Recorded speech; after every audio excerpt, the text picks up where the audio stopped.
महाकुंभ नगरी प्रयागराज में आप सभी का स्वागत है। दुनिया के सबसे बड़े धार्मिक सम्मेलन महाकुंभ 2025 प्रयागराज की पावन भूमि में आयोजित होने जा रहा है। आस्था और विश्वास का ऐसा पवित्र संगम जहां एक ही डुबकी से अमृत के समान पुण्य मिलता है। हर 12 सालों में आयोजित होने वाले महाकुंभ में देश और विदेश से करोड़ों लोग शामिल होते हैं। इस बार के महाकुंभ में 40 करोड़ लोगों के शामिल होने का अनुमान लगाया जा रहा है। इस बार का महाकुंभ बहुत ही भव्य और दिव्य होने वाला है। मेला क्षेत्र के साथ साथ पूरे ही शहर को दुल्हन की तरह सजाया जा रहा है। जगह जगह पार्क, विशाल प्रतिमाएं और पक्के घाटों का निर्माण किया जा रहा है। 13 जनवरी से 26 फरवरी तक 45 दिनों का ये महाकुंभ लोगों की आस्था का संगम रहेगा। कुंभ में शाही स्नान का विशेष महत्व माना जाता है। शाही स्नान के दिन स्नान करने से सभी पापों से मुक्त होकर मोक्ष की प्राप्ति होती है। इस पावन भूमि पर मां गंगा, यमुना और अदृश्य सरस्वती का पवित्र संगम होता है, जिसे त्रिवेणी संगम कहते हैं। इस संगम में स्नान करने से सभी मनोकामनाएं पूरी होती हैं। प्रयागराज में हर वर्ष माघ मेला, 6 वर्षों में अर्ध कुंभ और 12 वर्षों में महाकुंभ का आयोजन किया जाता है। तो दोस्तों, आज के इस खास और इन्फॉर्मेटिव वीडियो में मैं आपको महाकुंभ 2025 की संपूर्ण जानकारी देने वाला हूं। अगर आप भी इस महाकुंभ में आने की प्लानिंग बना रहे हैं तो आप एकदम सही वीडियो देख रहे हैं। ये वीडियो आपकी बहुत हेल्प करेगा। इस वीडियो में बात करेंगे आप यहाँ तक कैसे पहुँचेंगे, रुकने के लिए होटल, धर्मशाला या टेंट कहाँ पर लेना चाहिए, स्नान और दर्शन का सही तरीका क्या है, यहाँ पर दर्शन करने के प्रमुख स्थान कौन से हैं, और वीडियो के लास्ट में बात करेंगे संपूर्ण बजट की। तो महाकुंभ दर्शन की A to Z complete information के लिए वीडियो को एक बार पूरा जरूर देखें। दोस्तों, इस बार के महाकुंभ में लोगों की संख्या को देखते हुए शासन और प्रशासन ने विशेष तैयारियां की हैं। मेला क्षेत्र को यूपी का 76वां जिला बनाया गया है, जिसे 25 सेक्टरों में बांटा गया है। भक्तों की भीड़ एक जगह इकट्ठा न हो, इसके लिए 7 पक्के घाट भी बनाए गए हैं। साथ ही सभी की सुरक्षा के लिए पुलिस, सेना, PAC, NDRF, SDRF, जल पुलिस, पैरामिलिट्री और प्राइवेट पुलिस के लाखों जवान तैनात किए गए हैं। मेले की साफ सफाई और देखरेख के लिए हजारों सफाई मित्र भी सेवा दे रहे हैं। लोगों को आने जाने में कोई भी परेशानी ना हो, इसके लिए अलग अलग मार्ग बनाए गए हैं। साथ ही साथ सभी मार्ग पर पार्किंग की विशेष सुविधा भी दी गई है, जिससे सभी लोग कम से कम चलकर घाट तक पहुंच सकें। तो चलिए वीडियो में आगे बढ़ते हैं और बात करते हैं आप प्रयागराज तक कैसे पहुंचेंगे। दोस्तों, प्रयागराज में बहुत से रेलवे स्टेशन बने हुए हैं, जैसे Prayagraj junction, Prayagraj Rambagh, Prayag junction, Naini junction, Prayagraj Sangam, Phaphamau, Jhusi, Prayagraj Chheoki, Bamrauli और सूबेदारगंज। आप अपने शहर से यहाँ के किसी भी स्टेशन तक आ सकते हैं। रेलवे ने यहाँ तक आने के लिए लगभग 3000 मेला स्पेशल ट्रेन भी चलाई हैं। साथ ही साथ रेगुलर ट्रेन भी चल रही हैं। वहीं उत्तर प्रदेश के हर जिले से रोजाना बहुत सी बसेस प्रयागराज के लिए लगाई गई हैं। साथ ही 7000 नई शटल बसेस को भी शहर में चलाया जाएगा। बात करें फ्लाइट की, तो प्रयागराज में भी एयरपोर्ट है। इसके अलावा लखनऊ, बनारस, पटना तक आने के बाद भी आप प्रयागराज तक आ सकते हैं। तो चलिए, प्रयागराज पहुंचने के बाद में अब हम लोग बात करते हैं रुकने के लिए होटल, धर्मशाला या टेंट कैसे बुक करना चाहिए। दोस्तों, महाकुंभ के दौरान शहर के सभी छोटे बड़े होटल, धर्मशाला पहले से ही फुल मिलेंगे, तो आप भी पहले से ही ऑनलाइन बुकिंग करके आइए। आप प्रयागराज रेलवे स्टेशन के पास में, रामबाग स्टेशन के पास में या मेला क्षेत्र से 5 से 6 किलोमीटर दूरी तक आप होटल ले सकते हैं। मेले के दौरान नॉर्मल होटल्स की भी 2000 से 3000 में स्टार्टिंग होगी। वहीं अच्छे होटल 7000, 8000 या 10000 तक के बजट में मिलेंगे। वहीं दोस्तों, कुंभ मेला में डोम सिटी और टेंट सिटी भी बनी हुई है। अगर आप यहाँ के टेंट में बुकिंग करना चाहते हैं तो आप कुंभ मेला की ऑफिशियल वेबसाइट kumbh.gov.in से कर सकते हैं। ऑफिशियल वेबसाइट पर जो 10 वेंडर दिए गए हैं, इन्हीं से ही आप बुक करें, वरना आप फ्रॉड का भी शिकार हो सकते हैं। यहाँ पर आप लग्जरी, डिलक्स, सेमी डिलक्स और VIP टेंट तक बुक कर सकते हैं। इनकी स्टार्टिंग 8000 से हो जाती है। इसके अलावा मेला क्षेत्र में जगह जगह रेन बसेरा भी बने हुए हैं। कुछ रेन बसेरा फ्री हैं और कुछ में आपको 100 से 200 रुपये पर बेड का चार्ज भी देना रहता है। दोस्तों, इन टेंट्स के अलावा यहाँ पर बहुत से संत महात्माओं, कथावाचकों के भी बड़े बड़े पंडाल बनाए गए हैं, जहाँ पर आप प्रवचन भी सुन सकते हैं। साथ ही साथ आप यहाँ पर आज्ञा लेकर रुक भी सकते हैं। इसके अलावा सभी रेलवे स्टेशन के बाहर बड़े बड़े टेंट भी लगाए गए हैं, जहाँ पर आप फ्री में रुक सकते हैं। लेकिन दोस्तों, मैं आपको एडवाइस करूँगा, आप कोशिश करिए कि आप अपने शहर से सुबह प्रयागराज आ जाएं। पूरा दिन स्नान और घूमने के बाद में शाम वाली ट्रेन से आप अपने घर के लिए वापसी कर लीजिए।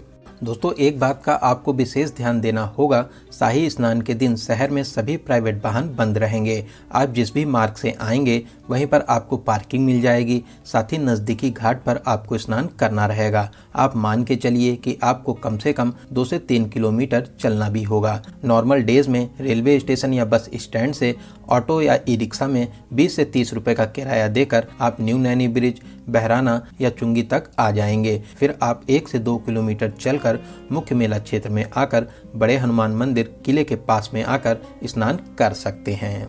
तो चलिए दोस्तों, अब हम लोग बात करते हैं यहाँ पर स्नान करने का सही तरीका क्या है। दोस्तों यहाँ पर जगह जगह साफ सुथरे घाट बने हुए हैं। आप रेलिंग के अंदर रहकर हर हर गंगे का जाप लगाकर आस्था की पावन डुबकी लगा सकते हैं। वहीं दोस्तों इन घाटों पर स्नान करने के अलावा आप अगर चाहें तो नाव के माध्यम से त्रिवेणी संगम के पास भी जा सकते हैं। नाव वाले 150 से 200 रुपए का चार्ज करते हैं। यहाँ पर साइबेरियन पक्षी आपका चहचहाते हुए स्वागत करते हैं। आप त्रिवेणी संगम में पावन स्नान करके पुण्य प्राप्त कर सकते हैं। दोस्तों बहुत ही दिव्य और भव्य महाकुंभ का आयोजन किया जा रहा है। आप भी यहाँ पर आस्था की डुबकी लगाने जरूर आइए। दोस्तों इस बार 13 जनवरी से महाकुंभ शुरू हो रहा है।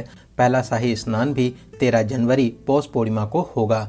फिर उसके बाद 14 जनवरी मकर संक्रांति, 29 जनवरी मौनी अमावस्या, 3 फरवरी बसंत पंचमी, 12 फरवरी माघी पूर्णिमा और फिर 26 फरवरी को महाशिवरात्रि के दिन अंतिम शाही स्नान रहेगा। इसी दिन के बाद से फिर महाकुंभ की समाप्ति भी हो जाएगी।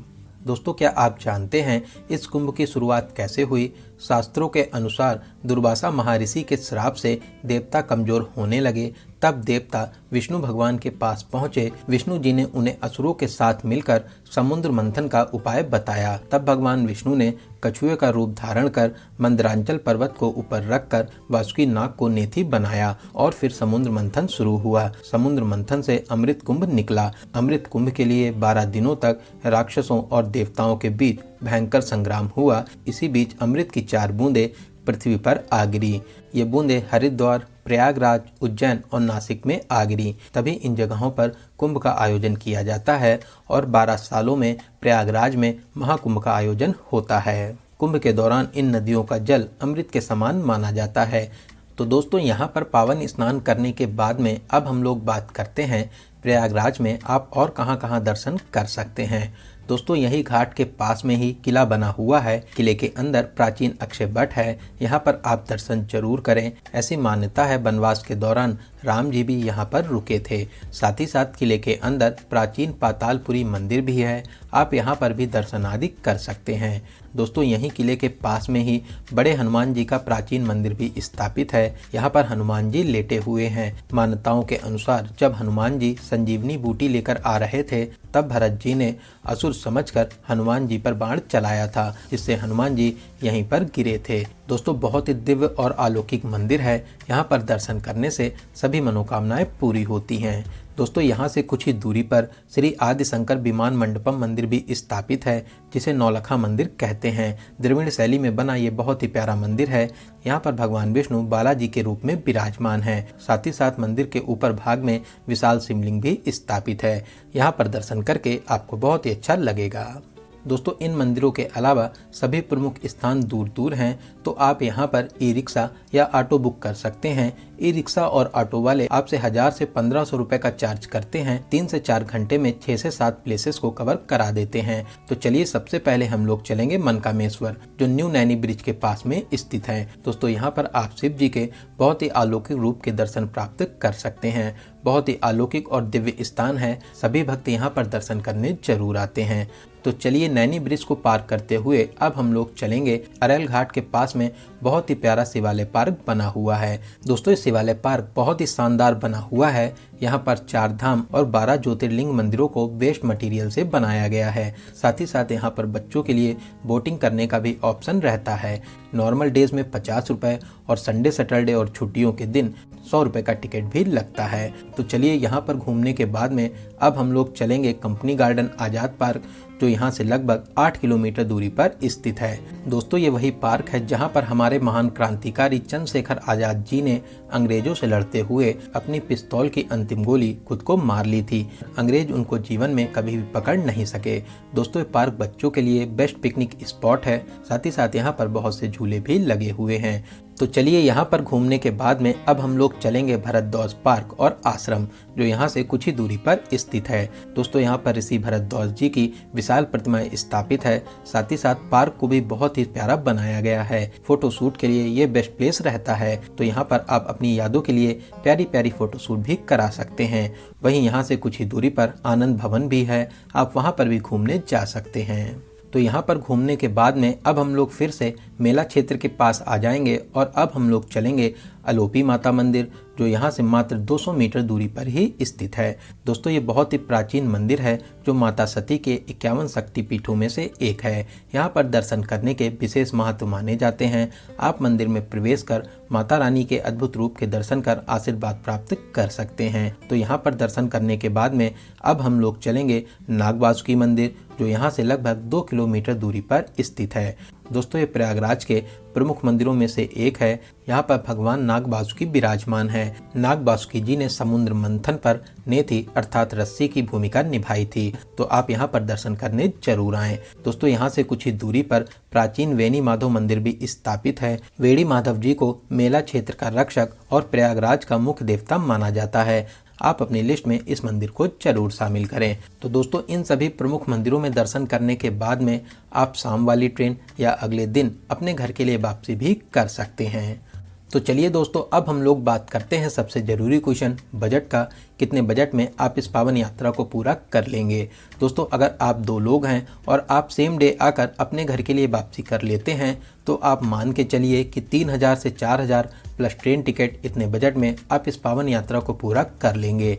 वहीं अगर आप यहाँ पर एक नाइट का स्टे करते हैं तो फिर आप मान के चलिए कि 3 से 4000 रुपये प्लस होटल का किराया प्लस ट्रेन टिकट, इतने बजट में आप बहुत ही अच्छे तरीके से इस पावन यात्रा को पूरा कर लेंगे।